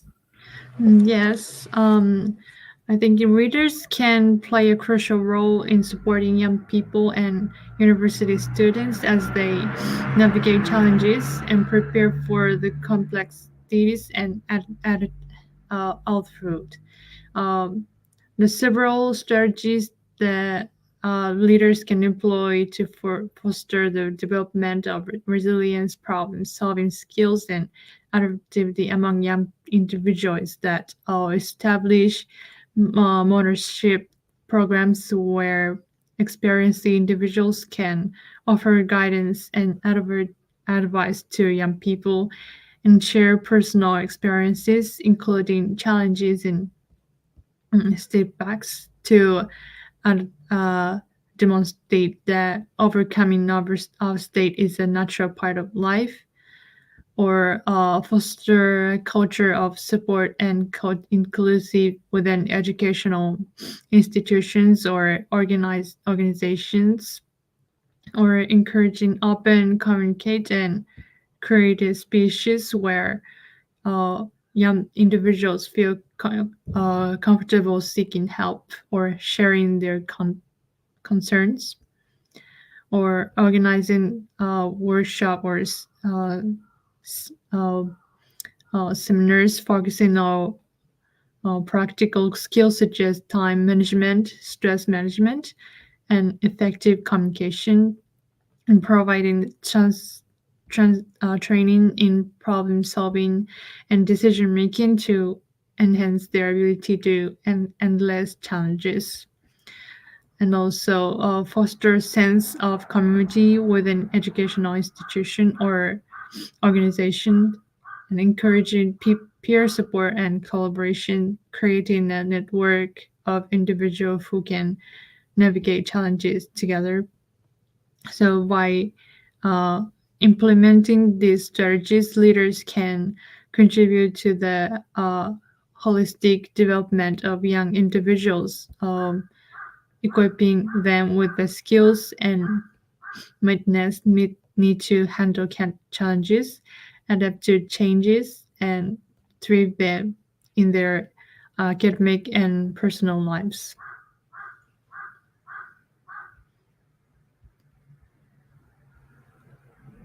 Right, thank you, Mao. So I hope that Zuli will jot down all the answers that have been given by the panelists. So basically, what I can take from the answer is the leaders should have to give a platform to the students where they can get the offers or services that provided by the leaders. And the second one is build a good relationship, which is this one is you have to find as many networking you have.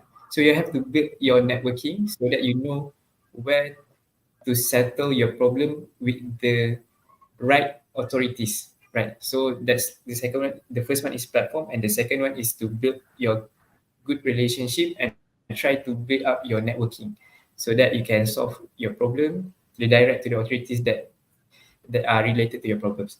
So I think that's a good answer for Zuli for the question that has been asked. So I'm not sure whether there's another questions from the YouTube. We are waiting for the technical teams to pop up the questions here. Okay, and the second questions, and this one is from Nadira Natasha.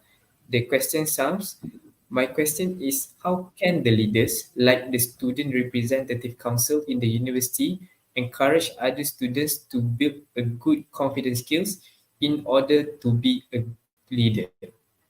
Oh, right. So I would say is how the SRC can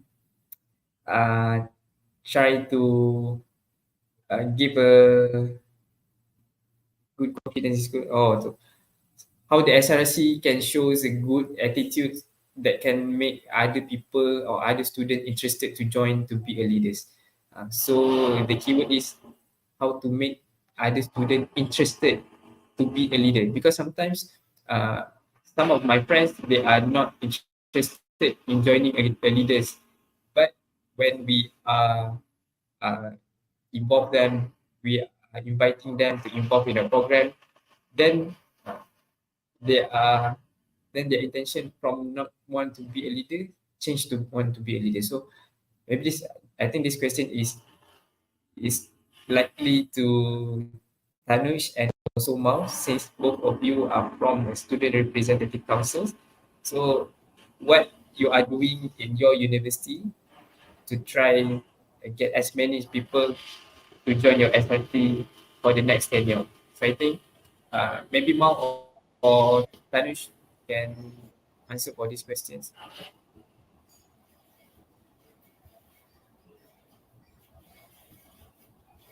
Okay, if I can go first. Okay. All right.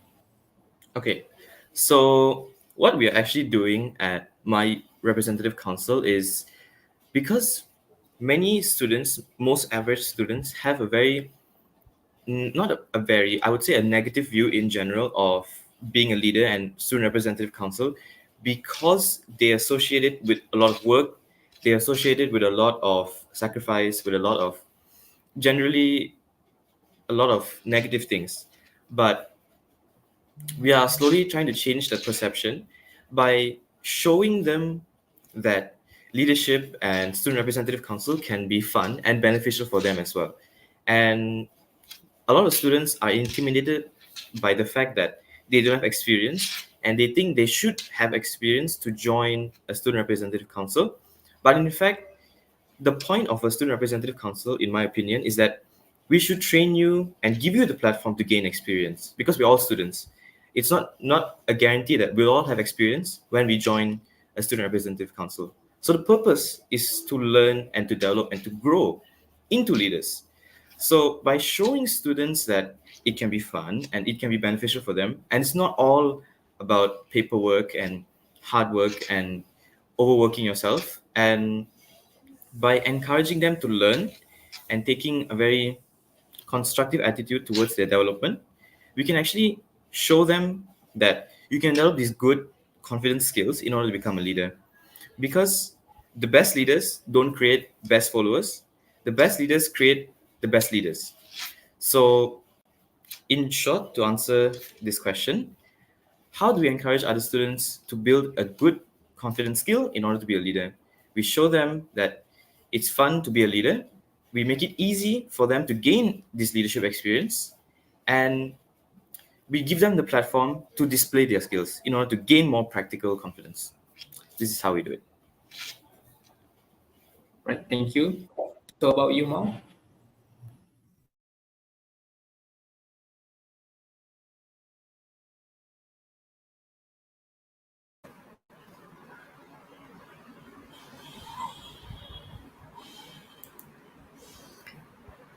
Whenever you say student council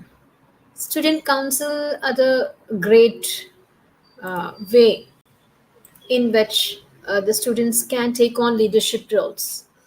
It promotes the voice of the student body. The student council helps to solve problems which have more impact on the community. Student councils are powerful leadership learning opportunity for for the younger generation. The council serves as the voice for the entire student body. It actively works with teachers and advisors, which promotes a learning environment. Suppose, for example, if an election is announced, students perform a critical assessment of his or her own abilities and skills and decide whether he or she wants to serve in the students' council.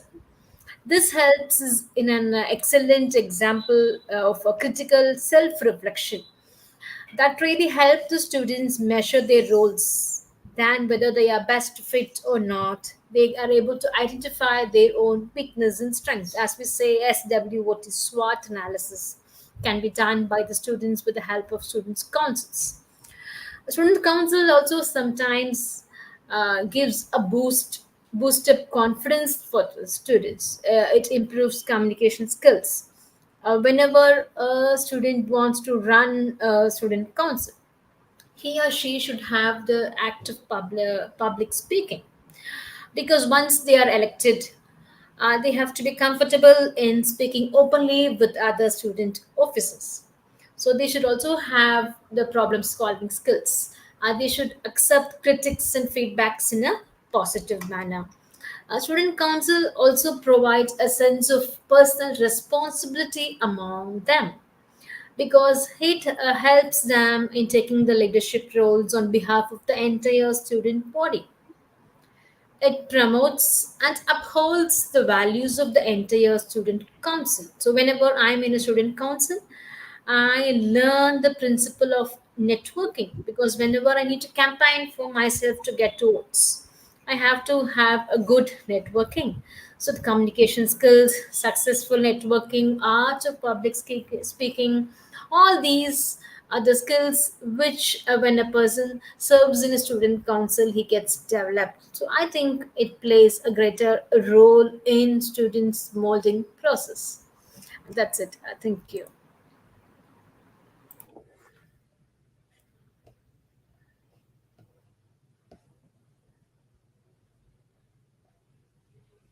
Thank you, Doctor. So, Izimau, do you want to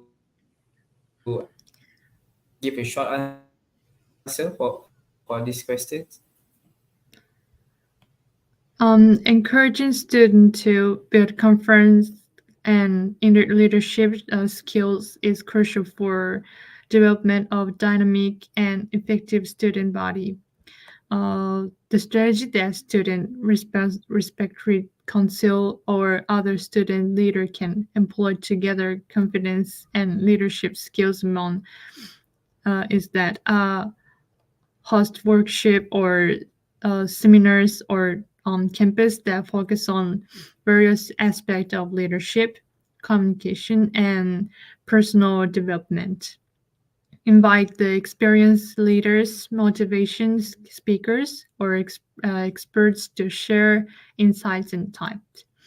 Establish a moderate mentorship program with experienced student leader can mentor and guide newer students.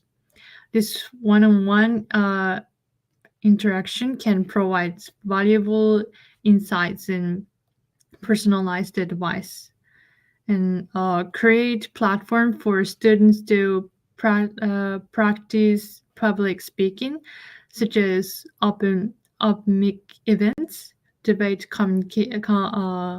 competitions, or forums.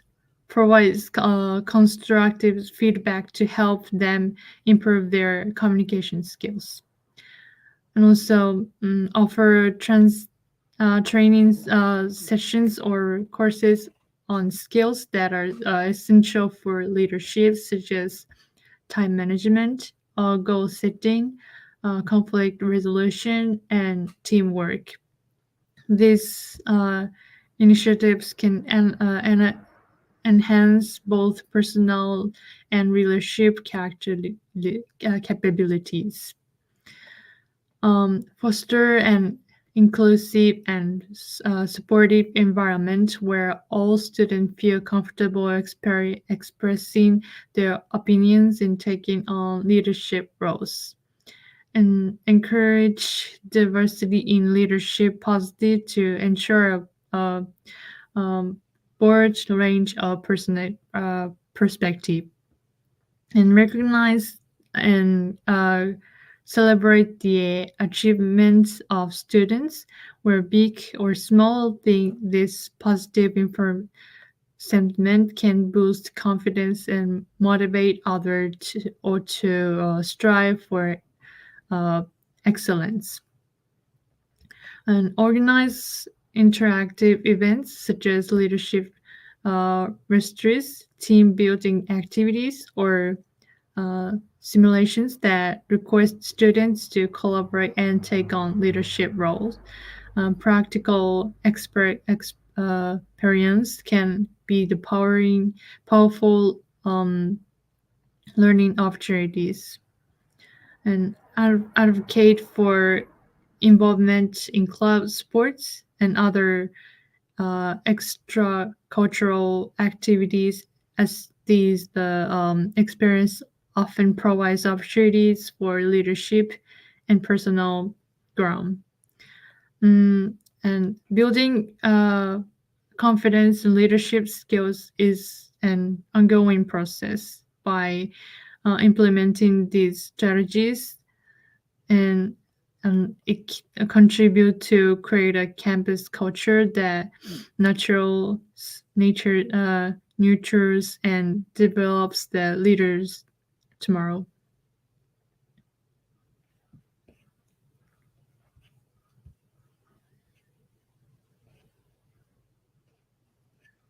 Right, thank you. So since I'm also from the SRC, so I would like to share also the skills is like the first one is trust them, and then the second one, let them do mistakes, since everything that we do have a mistake. And third, let them experience the things. So by doing these three, trust, and then let them do mistake, and then the third one is let them experience all the things, and I'm sure that by the journey the confidence will build up.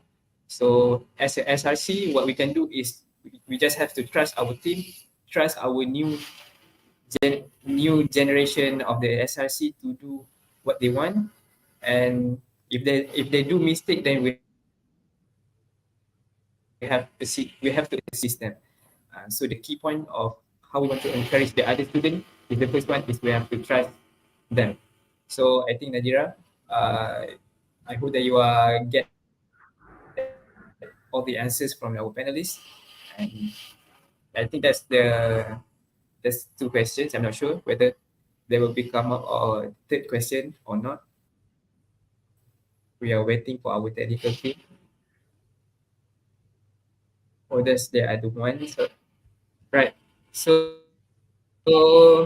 the third question is from Akilah Laila binti Ahmad Shukri.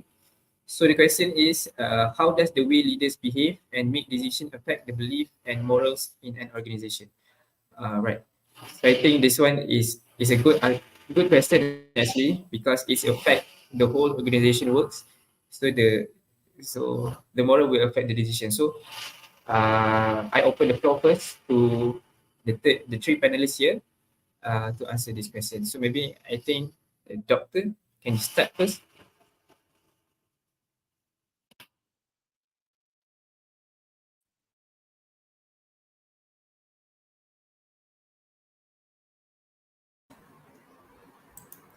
So, whenever you say you have to be a good leader, I need to have moral values.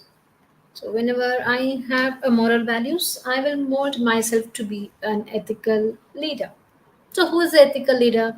Ethical leader makes ethics clear, consistent for the leadership agenda. He sets standards. He becomes a model for the appropriate behavior. He holds everyone accountable for whatever that happens within under his leadership.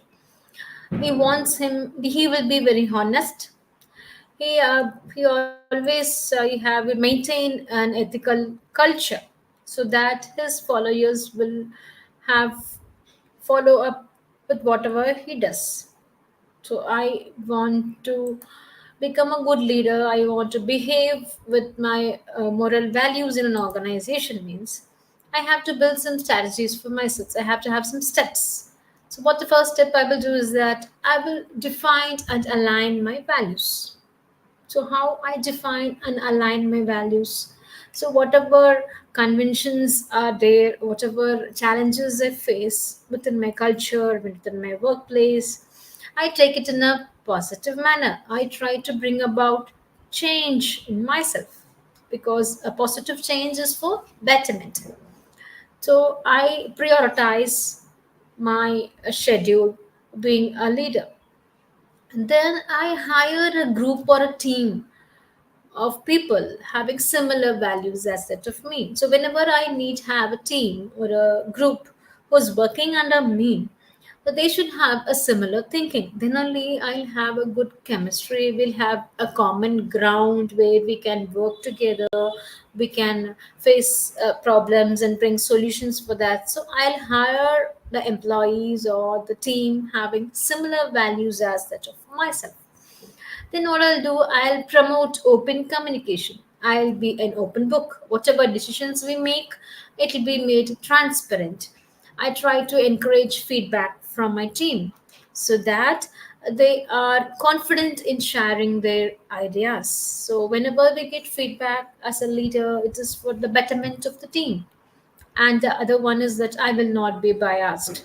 So I'll be a unbiased person. I will not admit myself to flaws because as humans, many of us have beliefs, subconscious mind, which induce us to bring some errors in their work. So I'll make myself unbiased.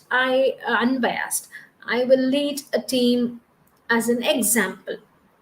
To build an ethical company, I have to start from top to bottom. So I see my employees practice my own behavior, choices, values, because an ethical leader should lead a team by setting as an example. I have to display the characteristics and behavior which help my staff to embrace and practice my own way. Then at the same time, what I will do, I will make myself as a role model. For example, in India, we have ethical leaders like Mahatma Gandhi, who was a role model for the whole Indians. So we tried to follow his own path. So what the two last to conclude what I say is that whenever I want to be a good leader, I have to remember that my actions matter more than voice. I have to get appropriate training for myself as well as provide training opportunities for my team members. I have to encourage good communication, create a positive culture so that improves my brand image of myself as well as of the organization.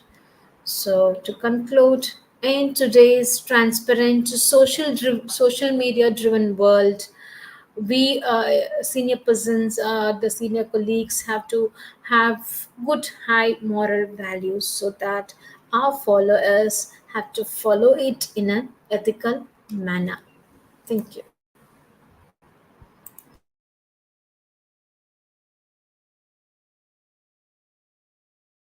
Thank you, Doctor. So there's a lot of point there that we can take. So maybe I can open to at least another one panelist to answer these questions. And I'm sure this is the last question for our session. And after this, we'll end the session and pass it to the technical teams. So maybe another one question from the panelists. If I could answer. Yes, Can I sure. answer? Okay. So actually, I agree a lot with what Doctor said, because in an organization, people always look towards the leaders for guidance and for a standard of what behavior should be. So when the followers look to leaders for the standard of what behavior should be, actually it becomes a sort of learning for them. So the leader, as I said, as what I agree with Doctor, was what Doctor said, leaders set the moral guidelines for the entire organization. They set the disciplinary guidelines for the entire organization. And not only do they set it, they also have to follow these guidelines that they set. They have to walk the talk, So what does this mean practically? It means making decisions democratically by respecting the voices of all of their followers. It means encouraging open discussions with all of their followers. And it means teaching teaching your followers to respect others' opinions and to cooperate with each other. So when leaders do this, when they set ethical, moral, and disciplinary guidelines, because we know discipline is the cornerstone of morals, leaders can affect the way their followers behave, and leaders can affect the beliefs that their followers hold at work. So to answer Akila's question, how does the way that leaders behave affect the beliefs and morals in an organization? It's very simple. It's by walking the walk and talking the talk and setting clear guidelines in terms of morals, ethics, and discipline, and following that yourself. So you become a good example to your followers.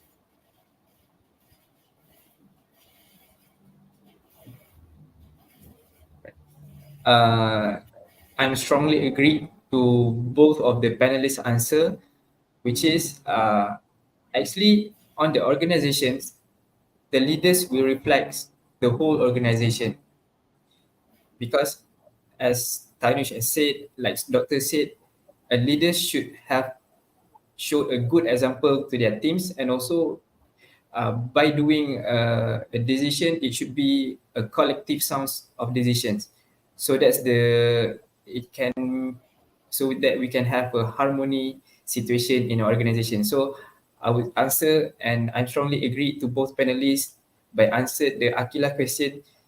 The ways leaders behave will reflect the whole organizations. The good leader will reflect a good organization, and a bad leader will reflect a bad organization. So if you want to be a leader, be a good one, be a tolerant one, be a consideration one. Don't think about all yourself, because in an organization, it's not about a one-man show. It's about a whole team performance. So it is not good if you are the one that have a good performance and your teams is having trouble.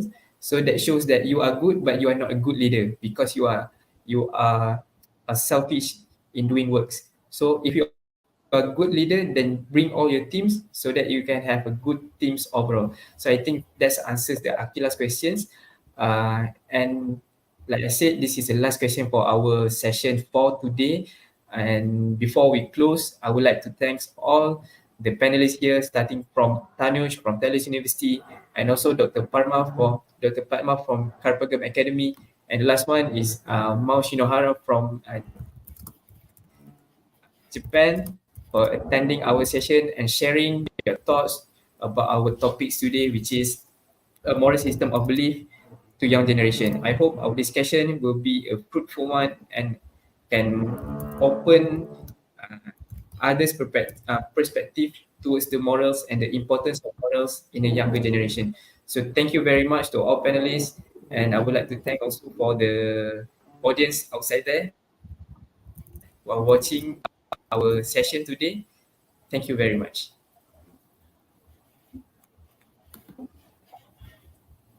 Right.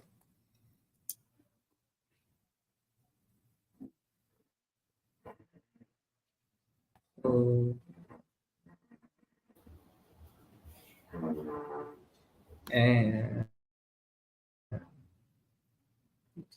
so dear participants, so the technicals will take the floor, right? So thank you. So pass it to the technical teams, which is the MC.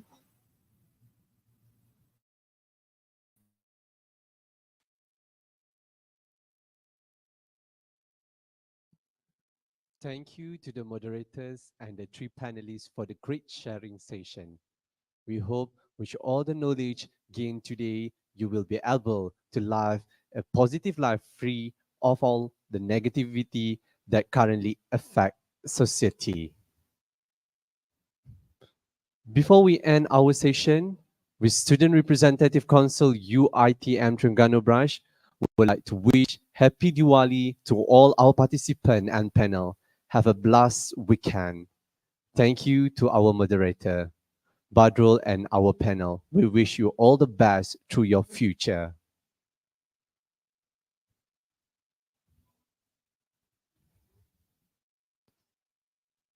Next, let us hear the closing speech by Director of Second International Student Representative Conference 2023, Ms. Akila Sufia binti Muhammad Shahid. Ladies and gentlemen, please warm welcome to Ms. Akila Sufia, Director of Second International Student Representative Conference 2023.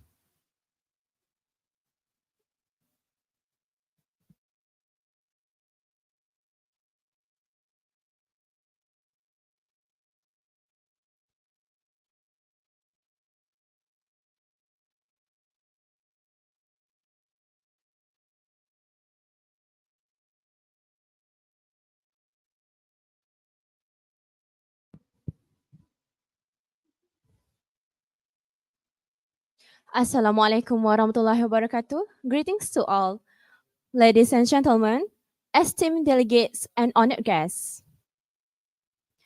As we draw the curtains on this remarkable Second International Student Representative Conference, I stand before you with a heart brimming with gratitude and inspiration. The past few days have been a testament to the power of collaboration, cultural exchange, and the unyielding spirit of student leaders from around the globe. Our time together has not only fostered new connections, but has also ignited a collective flame of understanding, empathy, and shared vision. The diverse perspectives that have graced this conference have enriched our discussion and broadened our horizons, reminding us that unity in diversity is not just a phrase, but a living, breathing reality. As we leave this venue, let us carry with us the lessons learned, the friendships forged, and the innovative ideas that have taken root in our minds. Each one of you, as student representative, plays a pivotal role in shaping the future of education, diplomacy, and global cooperation. The responsibilities on our shoulders are weighty, but the collective strength we have gained here will undoubtedly propel us forward. In the face of challenges, let us remember the resilience we witness in each other. In moments of doubt, may the memories of this conference serve as a beacon of inspiration, reminding us of our shared commitment to foster understanding, tolerance, and unity. I extend my deepest gratitude to all the organizers, moderators, panels, and sponsors who have worked tirelessly to make this conference a resounding success. Your dedication has set the stage for meaningful change and lasting impact. As we part ways, let us not say goodbye, but rather until we meet again. May the bonds from here continue to grow, and may the ideas sparked during our discussions blossom into actions that shape a brighter, more inclusive future for students worldwide. With this, I, Nur Akila Sufia, as the Vice President of the Student Representative Council for the 2022-2023 session, would like to step down as the program leader for the second International Student Representative Conference, Empowering Young Leadership, and hope to see you again in the future. Thank you.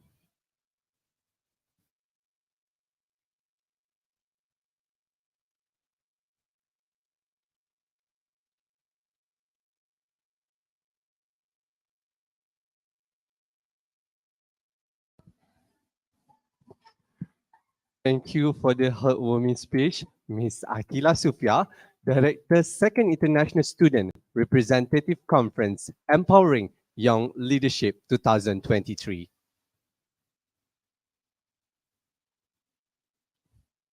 Now, let's proceed with the montage video which exchange student from Karpagam Academy of Higher Education, KAHE, as well as closing montage video about this program.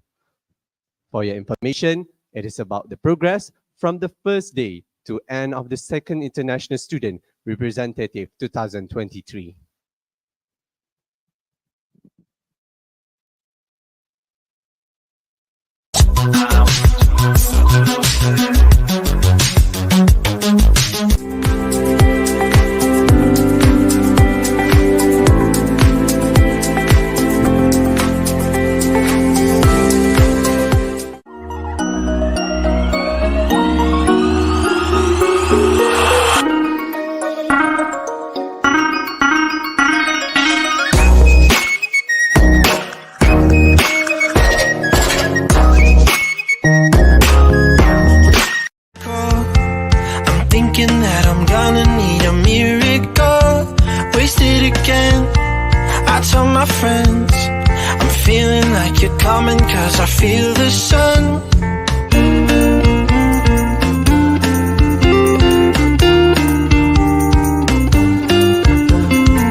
You should be here with me. No wasting time, yeah, you've been on my mind. Don't overthink it, you were there from the start when my heart became yours. Don't say we're over. You should be here with me. Leaders,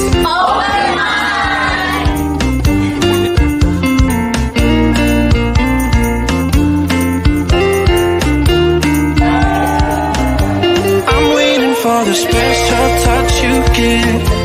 I'm needing it more than I ever did. I don't wanna be a sacrifice. crashing now. Before you I win.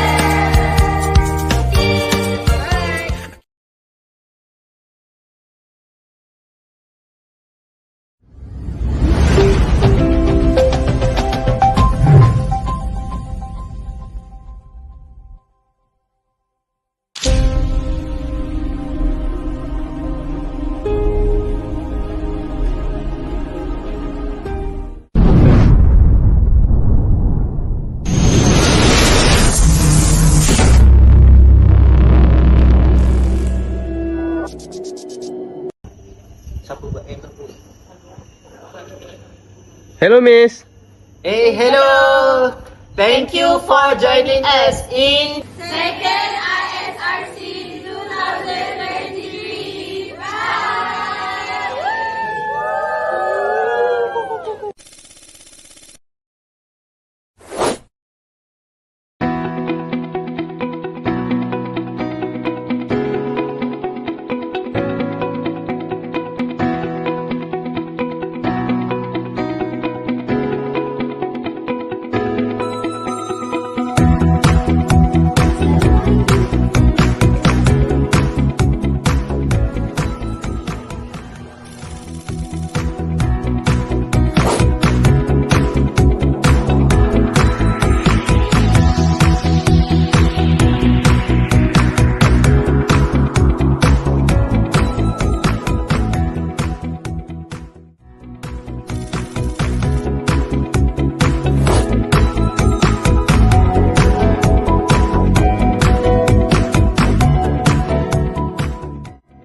Before we end our session, please scan the QR code for the e-certificate.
Ladies and gentlemen, before we end our program today, I'm Iman Haikal as the MC for today's program.